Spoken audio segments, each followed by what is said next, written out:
पुराणों के अनुसार भगवान कृष्ण द्वैपायन व्यास के द्वारा रचित इतिहास पुराण के प्रमाण के अनुसार भगवान श्री राम का आविर्भाव इस वर्तमान चतुर्युगी के त्रेता में नहीं हुआ।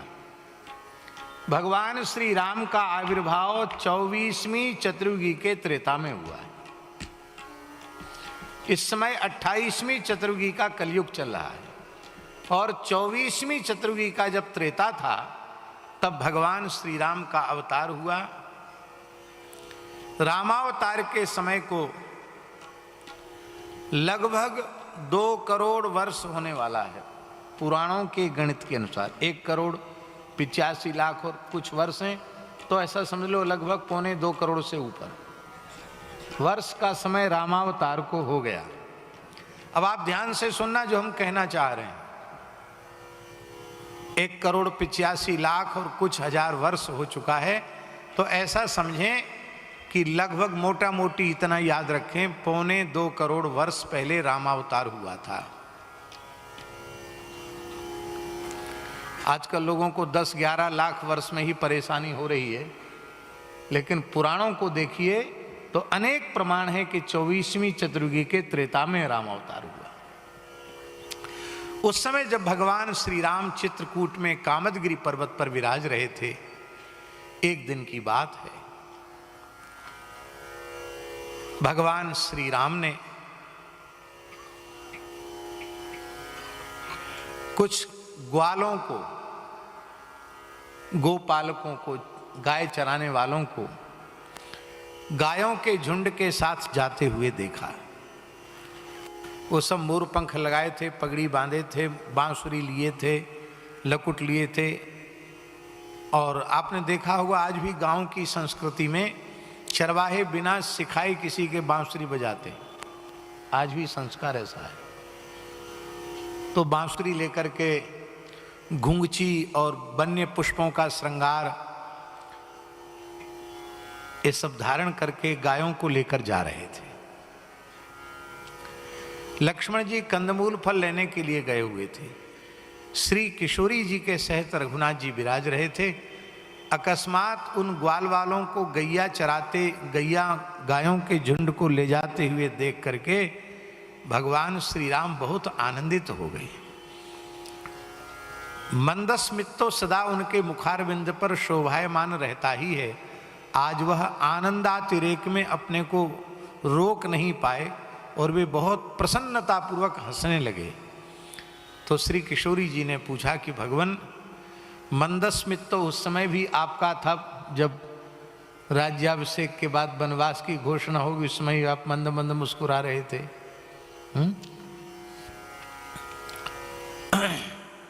तथा न ममले वनवास दुखतः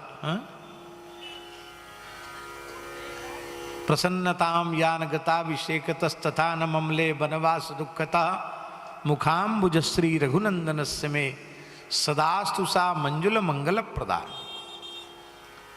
लेकिन आज इतने खिलखिलाकर आप हंस रहे हैं, आपके हंसने का कारण क्या है? ऐसा उन्मुक्त हास हमने अयोध्या जी में भी नहीं देखा, और अयोध्या से चलकर यहां तक आए आज के इस हास्य के पहले भी ऐसा उन्मुक्त हास्य नहीं देखा। आज इस हास्य का कोई न कोई विशिष्ट कारण अवश्य है। जब अधिक आग्रह पूर्वक श्री जानकी जी ने पूछा तो भगवान ने ग्वालों की ओर इशारा किया कि देखो गैया चराते हुए, गीत गाते हुए, बांसुरी बजाते हुए जा रहे हैं, उनको देखकर मुझे हंसी आई। उनको देख के वो तो हमेशा ही यहीं से निकलते हैं, आज क्यों हंसी आई? तो श्री ठाकुर जी ने कहा कि हे प्राण वल्लभे, इन ग्वालों को गैया चराते हुए देखकर मुझे अपने होने वाले 28वीं चतुर्युगी के द्वापर के अंत में होने वाले कृष्णावतार की स्मृति आ गई। अच्छा, आप अवतार लेंगे? बोले हाँ। तब श्री किशोरी जी के जिज्ञासा करने पर राम जी ने 28वीं चतुर्युगी के द्वापरांत में होने वाली अपनी कृष्णावतार की लीला का जन्म से लेकर ब्रज लीला, वृंदावन लीला, मथुरा लीला, द्वारिका लीला, संपूर्ण कृष्ण लीला का भगवान श्री राम ने कामदगिरि पर विराजमान होकर श्री जानकी जी को श्रवण कराया। जानकी जी ने कहा कि भगवान उस समय आप कैसे लगेंगे, हम आपकी उस छवि का दर्शन करना चाहते हैं। आप गैया चराएंगे, रास रचाएंगे, कैसे लगेंगे, आपकी उस झांकी का हम दर्शन करना चाहते हैं। ठाकुर जी ने कहा दर्शन कर लेना, मैं श्री कृष्ण होऊंगा और तुम्हें श्री राधा के रूप में प्रकट होना होगा, तो तुम ही तो वृंदावनेश्वरी, रासेश्वरी, रसेश्वरी होगी। कहा नहीं, अभी इस अवतार में उस अवतार के स्वरूप का दर्शन कराइए। ये जो राधा रानी है वो साक्षात श्री जानकी जी ही है। अब ये चर्चा हमने महाराज जी गिरिराज जी में जो सूर्य श्याम में उत्सव था, राधा कृपा कटाक्ष का जब हमने गायन किया, संतों का आग्रह था कि राधा कृपा कटाक्ष आप अपनी वाणी से गा दें तो और संतों को सुविधा होगी। अभी तो हमारे ब्रज के संतों की कुटिया कुटिया में मोबाइल में संतों ने उसको भर रखा है और वो राधा कृपा कटाक्ष का बड़ा सुंदर श्री जी की, गिरिराज जी की कृपा से उच्चारण हुआ। उसमें महाराज जी राधा रानी के लिए एक शब्द आया, प्रमोद काननेश्वरी। आप प्रमोद काननेश्वरी हैं। तो हमारे ब्रज के 12 उपवन में प्रमोद वन नहीं है। प्रधान प्रमोद वन श्री अयोध्या जी में है, जहाँ श्री रघुनाथ जी का नित्य रास होता है। इसलिए वहाँ राधा कृपा कटाक्ष में नारद पांचरात्र में नारद जी कह रहे हैं, देवर्षि नारद जी कह रहे हैं कि हे राधा रानी, आप श्री अयोध्या प्रमोद वन में श्री सियाजू के रूप में विराजमान हैं। और श्री स्वामी अग्रदेवाचार्य जी महाराज ने भी जय जय श्री वन प्रमोद रसिकन सुखदाई, वहीं से उनका आज भी अयोध्या में महाराज जी समाज होती है तो इसी पद से समाज आरंभ होती है, जय जय श्री वन प्रमोद रसिकन सुखदाई। प्रमोद वन का स्मरण करके ही वहां रसिकों की समाज का आरंभ होता है। आप प्रमोद काननेश्वरी। और गर्ग संहिता में भांडीर वट पर जब श्री राधा कृष्ण का वैदिक पद्धति से श्री ब्रह्मा जी महाराज विवाह कराते हैं तो उस समय ब्रह्मा जी स्तुति करते हुए कहते हैं, केवल उतना ही अंश हम बोलेंगे, वो गर्ग संहिता में पूरी स्तुति आप पढ़ लेना। जनक रघुनंदनस्त्वं जनकात्मजेयं, रघुनंदनस्त्वं जनकात्मजेयं, रघुनंदनस्त्वं जनकात्मजेयं, रघुनंदनस्त्वं जनकात्मजेयं। श्री कृष्ण दुल्हा दुल्हन राधा कृष्ण बैठे हैं और ब्रह्मा जी कहते रघुनंदनस्त्वम, आप रघुनंदन हैं। और राधा रानी के लिए कहते इयम जनकात्मजा, ये जनक नंदनी है, ये जानकी जी।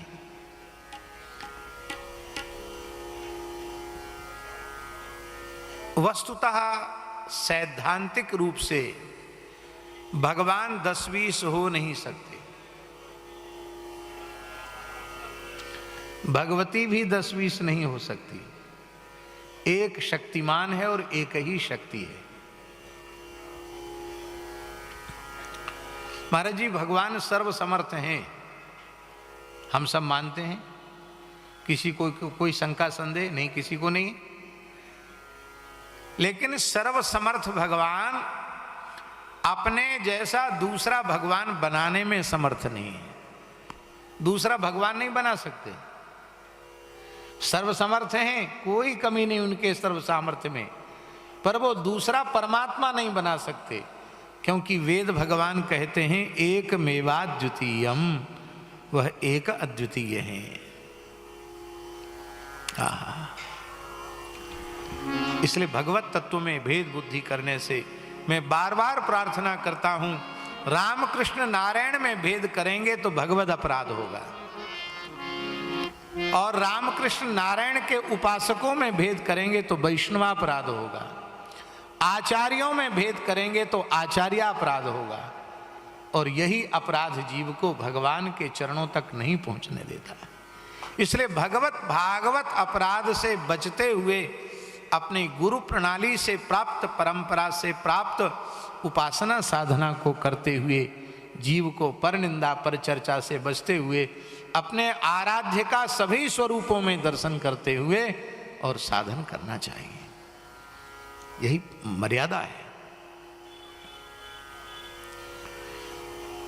तब श्री ठाकुर जी बहुत प्रसन्न हुए जानकी जी के आग्रह को सुनकर के, और श्री चित्रकूट कामदगिरि की ही एक शिला, जैसे हमारे ब्रज में गिरिराज जी की प्रत्येक शिला श्री कृष्ण का स्वरूप है, ऐसे ही हमारे चित्रकूट धाम में कामदगिरि की प्रत्येक शिला श्री रघुनाथ जी का स्वरूप है। जैसे ब्रज में ब्रज के बाहर नहीं जाते हैं गिरिराज जी, ऐसे ही चित्रकूट के बाहर नहीं जाते हैं कामदगिरि भगवान। वहां भी शिला बाहर नहीं जाती, बाहर ले जाती उपद्रव शुरू हो जाता है। गिरिराज जी भी ब्रज में ही विराजते हैं, कामदगिरि भी चित्रकूट में ही विराजते हैं। पर हमारे यहाँ मलुकपीठ गौशाला में कामदगिरि और गिरिराज जी दोनों एक साथ विराजे हैं, एक साथ विराजे हैं दोनों। हमने कहा जब दोनों आप भाई भाई हो, राम कृष्ण में भेद नहीं तो गिरिराज जी में कामतानाथ जी में भेद कहाँ से आया? अब भेद नहीं है तो दोनों भैया एक संग रहो। तो हम तो उठा के लाए, कोई परेशानी नहीं, लेकिन आप उठा के मत लाना कामदगिरि से। हम तो बड़े दिव्य स्वरूप लेके आए। तो श्रीनाथ जी विराज रहे हैं, हनुमान जी विराज रहे हैं, कामदगिरि भगवान और श्री गिरिराज जी भी विराज रहे हैं।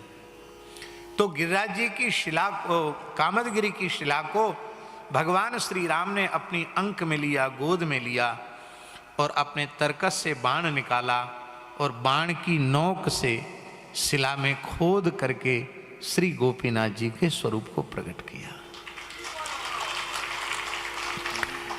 माने साक्षात परब्रह्म श्री राम के करकमल से निर्मित चित्रकूट कामदगिरि की ब्रह्मशिला, जो साक्षात राम जी का ही स्वरूप है, शालिग्राम स्वरूप है, उस शिला में स्वयं श्री रघुनाथ जी ने अपने करकमल से अपना ही स्वरूप जो भगवान का वाण है, उसके स्पर्श से भगवान ने गोपीनाथ जी को प्रकट किया। बोलो श्री गोपीनाथ जी महाराज की जय। अब आप विचार करो, गोपीनाथ जी कितने वर्ष पुराने हैं? बोलो हैं? हाँ, 2.25 करोड़ वर्ष पुराने हैं। बताओ, पूरी दुनिया में इतना बड़ा इतिहास किसी का है? 2.25 करोड़ साल पुराना इतिहास किसी के पास है? अब विग्रह प्रकट हो गए तो सेवा। तो श्री जानकी जी स्वयं ही कामदगिरि की कंदरा में गोपीनाथ जी को विराजमान करके दिन भर इनसे ही खेलती रहती थी, इन्हीं को लाड़ लड़ाती थी श्री जानकी जी। तो यह और एक विशेष बात है कि गोपीनाथ जी के स्वरूप को लाड़ लड़ाया है साक्षात श्री प्रिया जी ने, श्री किशोरी जी ने, श्री जानकी जी ने अपने हाथ से उनकी सेवा की है। अब चित्रकूट की लीला की अवधि पूरी हुई, अब भगवान को आगे प्रस्थान करना है। श्री जानकी जी की गोपीनाथ जी में बड़ी ममता हो गई और बोले हम तो गोपीनाथ जी के स्वरूप को तो नहीं छोड़ेंगे, उनको साथ ही रखेंगे। अब इतने बड़े स्वरूप को कैसे साथ रखें? सरकार बोले अभी बहुत लीला करना है, आगे चलकर तुम पावक महु करो निवासा, जौलक करो निशाचर नासा। आपको भी अग्नि में जाना पड़ेगा और आपके प्रतिबिंब से आगे की लीला संपादित होगी, तो ये रह नहीं सकते साथ में, तो इनकी सेवा पूजा की व्यवस्था करो। तब भगवान ने ब्रह्मा जी और शंकर जी का आवाहन किया दिन के दिवस कालीन गोपीनाथ जी की सेवा श्री ब्रह्मा जी को प्रदान की गई। ब्रह्मा जी दिन में सेवा करते थे महाराज जी इनकी, और रात्रिकालीन अष्टयाम की सेवा, क्योंकि सहचरी स्वरूप हैं वृंदावन में, वो गोपीश्वर हैं, इसलिए लगता है कि रात्रिकालीन सेवा श्री भोले बाबा को, शिव जी को प्रदान की गई। रात्रिकालीन अष्टयाम चार प्रहर की सेवा श्री शंकर जी, और दिन के 4 प्रहर की सेवा श्री ब्रह्मा जी। इस तरह से ब्रह्मा जी और शिव जी, इन दोनों के द्वारा गोपीनाथ जी का अष्टयाम चित्रकूट कामदगिरि में होने लग गया। और ये तो दिव्य देवता हैं, सबकी दृष्टि पथ में तो आते नहीं हैं, पर लोग जाकर के जैसे ब्रज में श्रीनाथ जी का गिरिराज पर्वत पर दर्शन करते थे, ऐसे ही कामदगिरि पर जाकर लोग गोपीनाथ जी का दर्शन करते थे। अनुमान है लगभग 800 वर्ष पहले जो जगन्नाथपुरी के राजा रहे होंगे, ये तो यहाँ के इतिहास के जो विशेषज्ञ हैं वो यदि इसको खोजेंगे तो उनको स्पष्ट मिलेगा। कितने वर्ष पुरानी बात है जब चित्रकूट से आए? 1100। तो कितने वर्ष हो गए? हाँ, 1160 ईस्वी में चित्रकूट से चलकर गोपीनाथ जी रेमुणा पधारे। 800 वर्ष पहले। कितने वर्ष पहले?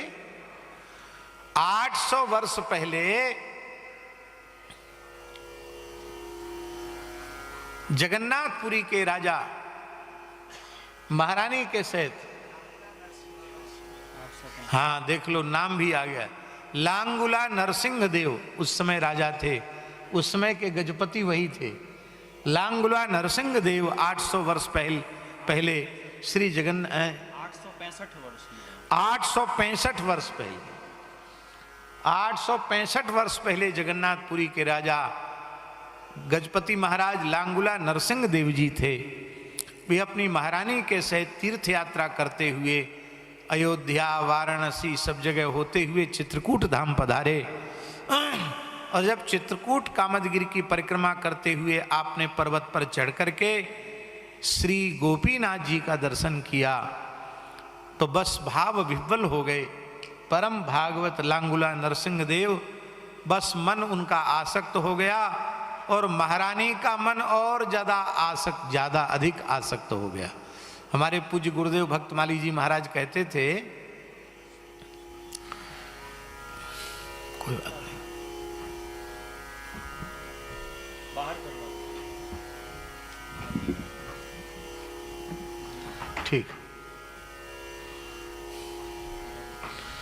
महाराज जी कहा करते थे, भक्तमाली जी महाराज, कि जहां दंपति भक्त हैं, पति पत्नी दोनों भक्त हैं, उनमें पति की भक्ति से पत्नी की भक्ति सर्वत्र अधिक है।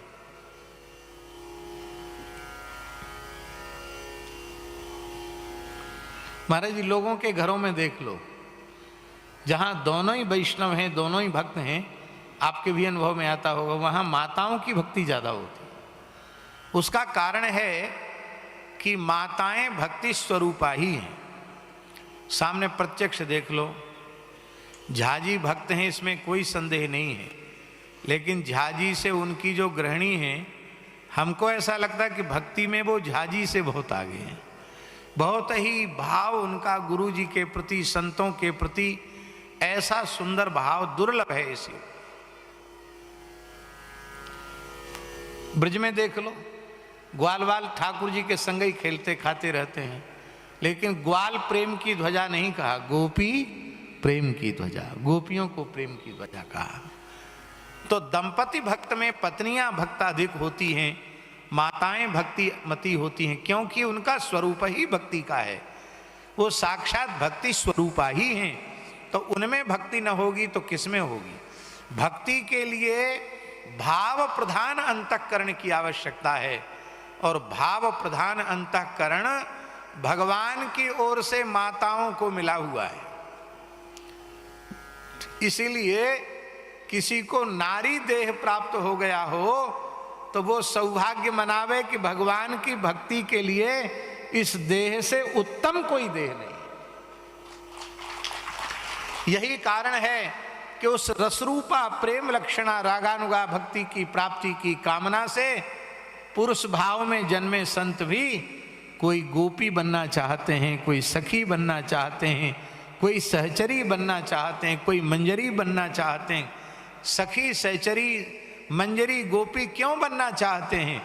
इसलिए बनना चाहते हैं कि उस भाव के लिए पहले उस स्वरूप का अनुसंधान करना पड़ेगा, तब वह वस्तु सुलभ होगी। यही कारण है। तो हमने जैसा गुरुजनों के मुखारविंद से सुना है कि लांगुला नरसिंह देव की जो महारानी थी, क्या नाम था, नाम भी आपको याद होगा, तो उनकी जो महारानी थी वो विशिष्ट भक्ता थी। उन्होंने कहा कि हम तो प्राण त्याग देंगी पर बिना गोपीनाथ जी को लिए जाएंगे नहीं। अनशन कर लिया महाराज जी रानी ने, अन्न जल त्याग दिया। तब श्री गोपीनाथ जी द्रवित हो गए, ब्रह्मा जी शंकर जी प्रकट हो गए। बोलो ब्रह्मा जी शंकर जी महाराज की जय। बोले महारानी हठ मत करो, महाराज हठ मत करो, ये सेवा साक्षात श्री किशोरी जी ने, रघुनाथ जी ने हमको सौंपी है, हम इसको त्याग नहीं सकते, आप प्रसन्नता पूर्वक पूरी प्रस्थान करो। तब महाराज ने अपने निश्चय को नहीं बदला। तो ब्रह्मा जी शंकर जी ने सोचा कि अब गोपीनाथ जी से ही निर्णय करावें। प्रभो ये बहुत हठ कर रहे हैं, आपकी क्या आज्ञा है? ब्रह्मा जी शंकर जी तो सोच रहे थे कि चित्रकूट छोड़ के गोपीनाथ जी कहीं नहीं जाएंगे, लेकिन ये तो इनके मन की यही जाने। गोपीनाथ जी बोले उचित अनुकूल अवसर आ गया है, इनके साथ जाने की ही हम प्रतीक्षा कर रहे थे, ये हमको जहां ले जाना चाहें ले जाएं। अब आपकी सेवा पूर्ण हो गई, अब ये मेरी सेवा करेंगे। तब गोपीनाथ जी वहां से चल करके यहां आए, अभी पुरी नहीं पहुंचे थे। त्रेता में रामावतार काल में भी भगवान श्री राम ने यहां विचरण किया है, ऐसा भी प्रमाण आता है कि रामावतार काल में पुरी जाते समय भगवान ने यहाँ विचरण किया है। और यहाँ एक जगह गोपी क्षीरचोरा गोपीनाथ जी के आगे राम जी के द्वारा स्थापित शिव जी भी है, गार्गेश्वर महादेव। और एक जगह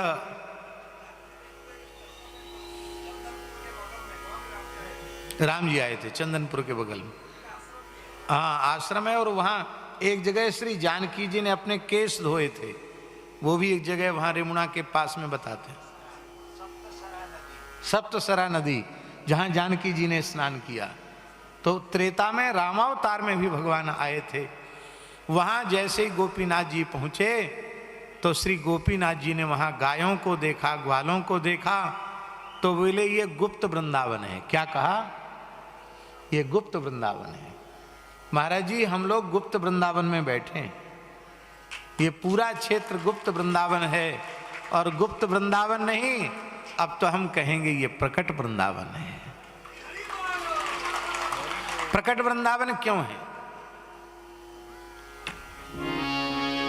क्योंकि एक न्याय है, जहां राम तहां अवध निवासु।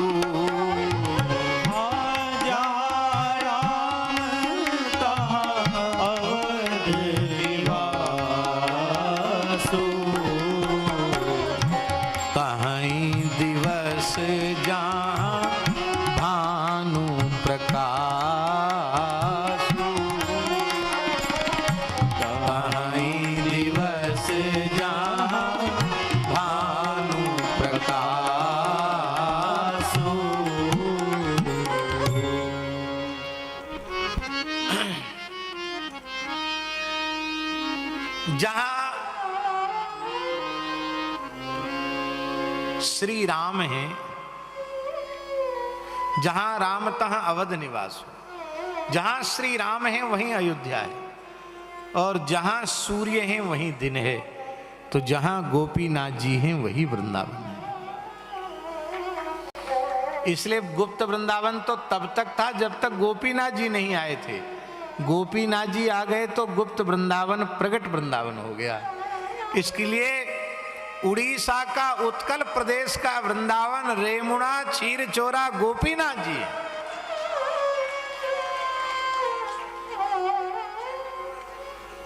हाँ, साक्षी गोपाल जी भी वृंदावन से आए हैं। बोलो भक्तवत्सल भगवान की। लांग